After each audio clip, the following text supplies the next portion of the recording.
Olá, a partir de agora você acompanha conosco uma conversa com o líder do governo aqui no Senado Federal, o senador Delcídio do Amaral. E o nosso tema é uma análise sobre a conjuntura política que vivemos nesses primeiros dias de outubro, onde o governo passa por uma fase, no mínimo, desafiadora, não é, senador?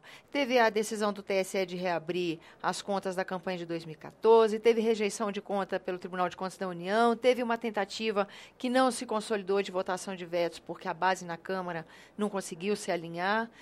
E é um momento desafiador. Como o senhor, como líder do governo aqui na casa, está vendo esse momento? Tem uma luz no fim do túnel para a gente sair desse impasse político?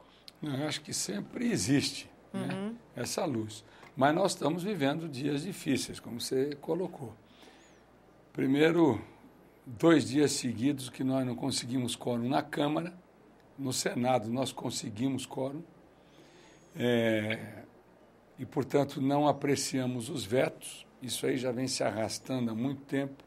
E não é só questão de apreciar os vetos.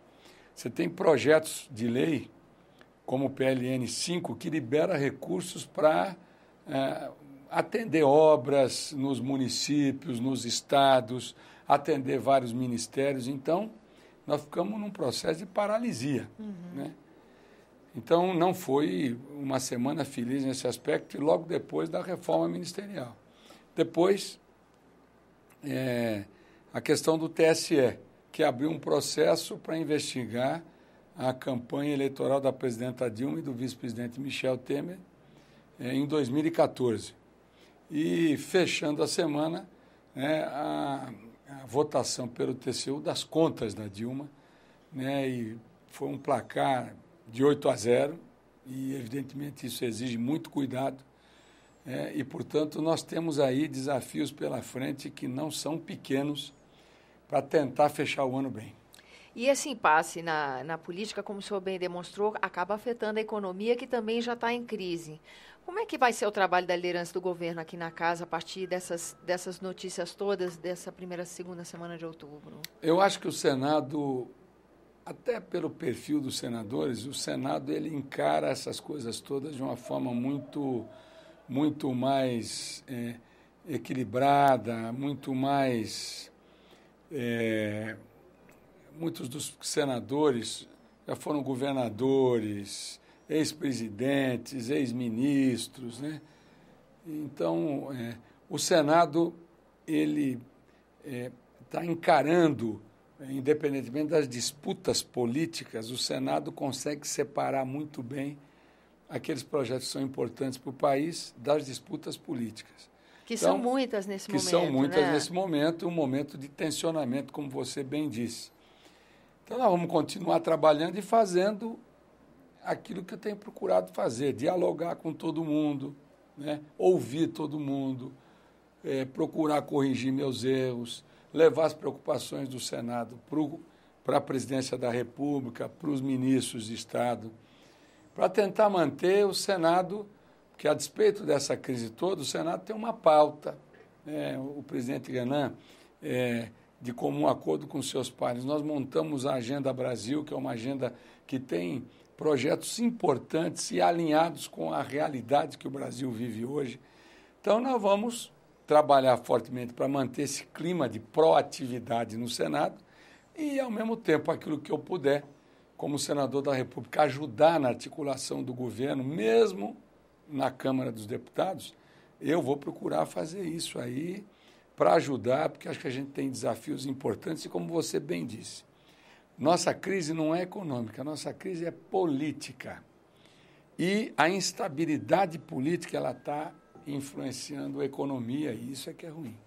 Senador, a possibilidade, a gente ouvindo os senadores de oposição, eles veem nessa semana prenúncios de um caminho que abre para abreviar o governo da presidenta Dilma, seja pelo caminho do Tribunal Superior Eleitoral, seja por causa da responsabilidade fiscal, que seria um julgamento a partir do Congresso Nacional, não é? Como é que o senhor está vendo essa possibilidade de impeachment? Não há uma expectativa de que seja julgado uma proposta para, pelo menos, que se abra a admissibilidade de um processo de impeachment na Câmara para os próximos dias? Como é que o senhor está vendo essa? Eu acho que se o governo, se funcionar essa reforma ministerial, o governo verificar tendo humildade, dialogando, verificar onde é que ainda existem lacunas ou problemas nessa base de sustentação do governo, se o governo fizer essa lição de casa, podem tentar abrir processos, né? Como já fizeram, inclusive no próprio governo Fernando Henrique fizeram isso, o próprio PT fez isso. E abriu-se o processo e não prosperou. Né? Então, da mesma maneira, se o governo tiver habilidade política para construir essa base majoritária, nós não vamos ter essas dificuldades. Agora, tem que trabalhar, o tempo está passando, a gente tem um tempo exíguo e não dá para brincar. Essa questão é uma questão séria. Mesmo porque o ministro Levi acena com a possibilidade da melhora do ambiente da economia, caso o ajuste fiscal seja efetivamente aprovado pelo Congresso. Sem dúvida. E aí isso está em suspenso até a decisão, até a recomposição dessa base na Câmara. Mas nós não podemos demorar muito, até porque vários itens desse ajuste nós precisamos votar esse ano. E tudo isso contribui para o fechamento do Orçamento Geral da União também.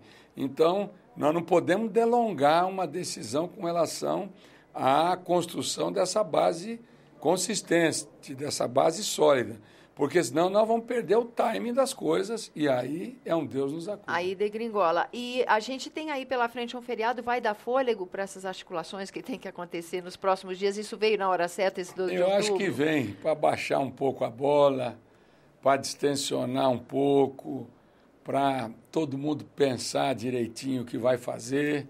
Acho que esse feriado está vindo... Podia ter sido um feriado de comemoração, né? Um feriado de vitórias, né? Mas, infelizmente, não aconteceu. Quem sabe agora vai ser... Esse feriado vai ser um feriado de reflexão. Ou seja, para que semana que vem a gente volte para tentar retomar aí a dianteira dessas ações. A expectativa do senhor é que ainda na semana da volta do feriado haja a votação dos vetos? Não acredito. Não está maduro ainda o suficiente? Não, eu conversei com o presidente Renan, não está maduro ainda não. Nós não podemos também nos expor à situação que nós nos expusemos, as duas situações dessa semana. Você abre, o Senado deu quórum, quero aproveitar até para agradecer aos senadores e senadoras, fazer meu merchandising aqui, que marcaram presença, deram quórum nas duas sessões. A de ontem foram 68 senadores, quer dizer, praticamente casa cheia. Verdade. Mas essa insegurança da Câmara ela desestimula qualquer ação com relação ao Congresso, pelo menos nesse momento. Tá certo, senador. Muito obrigado pela sua presença. Eu que te agradeço a oportunidade. Programa. Muito obrigado. Viu? É um prazer o senhor aqui no Argumento. Agradeço também a você que nos acompanha. Lembrando que esse é o programa Argumento, que você é nosso convidado a fazer sugestões e críticas ao trabalho da TV Senado pelo 0800 61 2211, uma ligação gratuita. E quando você quiser rever esse ou outro dos nossos programas, senado.leg.br/TV. Até a próxima.